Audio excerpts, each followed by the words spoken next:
디딤돌은 디디고 다닐 수 있게 드문드문 놓은 평평한 돌을 말합니다. 어떤 문제를 해결하는 데 바탕이 되는 것을 비유로 이루는 말로 쓰입니다. 세상을 살아가면서 우리는 온갖 어려움을 만납니다. 생로병사라는 라이프 사이클은 인간이라면 누구도 피해갈 수 없는 과정입니다. 역경을 만날 때 그것을 디딤돌로 삼을 것인가 아니면 걸림돌이 되어 넘어질 것인가는 오롯이 자신의 선택에 달려 있습니다. 아무 걱정과 근심도 없이 그저 평탄하게 인생을 살아간다면 성숙한 단계로 나아가기 어렵습니다.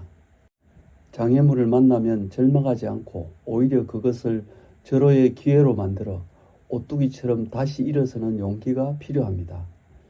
이런 사례는 우리 주변에 얼마든지 찾아볼 수 있습니다. 문제는 그런 것들이 눈에 들어오는가 아니면 좌절하고 포기하는 사람만 보이는가에 달려 있습니다. 20세기 최고의 클래식 음악 지휘자로 평가받고 있는 이탈리아 출신의 아르투로 토스카니니는 자신의 고난을 디딤돌로 삼은 대표적인 인물입니다. 순회 가곡단의 첼리스트로 연주 커리어를 시작한 그는 1886년 로시 오페라단 및 오케스트라 소속으로 브라질 리오데자네이루 가곡장에 연주를 하러 갔는데 우연한 기회에 지휘봉을 잡게 되었습니다. 지휘자 레오폴드 미게츠가 극단과 마찰을 일으켜 아이다 공연의 막을 올리기 직전에 지휘봉을 던져버렸고 부지휘자와 합창단 지휘자가 대신 지휘봉을 잡았지만 청중의 야유에 밀려 물러나고 말았습니다.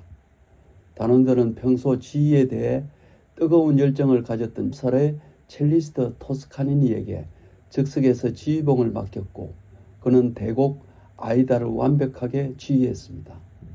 청중은 공연이 끝난 후 기립박수로 새로운 마에스트로의 탄생을 축하했습니다. 이런 토스카니니는 어릴 때부터 시력이 나빠 보면대 위의 악보를 제대로 보지 못해 악보를 통째로 외워 자신의 약점을 덮었다고 합니다. 89세에 타계했으니 무려 70년 동안 지휘자로 맹활약을 했습니다. 토스카니니와 같은 사례는 얼마든지 있습니다. 동서고금을 통해 위대한 사람들은 모두가 역경을 디딤돌로 삼은 사람들입니다. 필자의 경우도 직장생활 20년을 마치고 40대 후반에 일찌감치 퇴직을 하고 10년을 여러 가지 직업을 거치며 동분서주했습니다.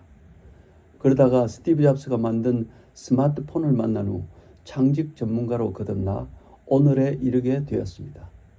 회상해 보면 평탄하게 정년이 될 때까지 직장 생활을 지속했다면 과연 지금 무슨 일을 하고 있을까 생각해 봅니다. 아마 다른 사람들처럼 재취업을 하거나 그저 소일거리를 찾는 사람이 되었겠지요. 지금 자신의 상황이 힘들고 어렵다면 그건 걸림돌이 아니라 디딤돌이 눈앞에 나타난 것으로 생각하면 됩니다. 지금 자신에게 아무런 문제가 없다면 혹시 매너리즘에 빠져 자신이 편안한 길만 찾는 게 아닌가 고민해 봐야 합니다. 도전이 없으면 현실에 안주하게 되고 새로운 세상을 보는 안목이 흐려집니다. 우리는 모두 한정된 시간과 자원을 가지고 세상을 살아갑니다. 모든 것이 넉넉하게 주어진다면 굳이 힘들게 노력할 필요조차 없게 됩니다. 결핍을 스스로 발전할 수 있는 에너지로 간주하고 생각을 바꾸면 언제든지 디딤돌이 눈앞에 보이기 시작합니다. 지난 2년 동안 코로나 팬데믹으로 인해 우리는 모두 어려운 시기를 지나왔습니다. 아직 코로나 바이러스가 완전히 사라지지 않았지만 우리는 여기 주저앉아 있을 수 없습니다.